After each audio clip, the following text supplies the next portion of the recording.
দেশ ও জাতির জন্য যারা শ্রেষ্ঠ সম্পদ, দ্বীনের জন্য যারা খয়রা উম্মত, তারা আর কেহ নন আমাদের উলামা, শ্রেষ্ঠত্বের শীষ যাদের হয় না উপমা। আসসালামু আলাল উলামা, আহলান সাহলান উলামা। আসসালামু আলাল উলামা, আহলান সাহলান উলামা। দিন ইসলামের জন্য যারা শ্রম দিয়ে যায় জনমভর, সভ্যতার বিচারে যারা মানুষ গড়ার কারিগর, হকের আওয়াজ তোলে যারা রাজপথের অগ্রনায়ক, প্রতিবাদী কণ্ঠে যারা বিপ্লবী গানের গায়ক, তারা আর কেহ নন আমাদের উলামা, শ্রেষ্ঠত্বের শীষ যাদের হয় না উপমা।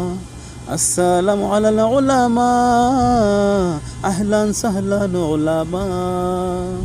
আসসালামু আলাল উলামা, আহলান সাহলান উলামা।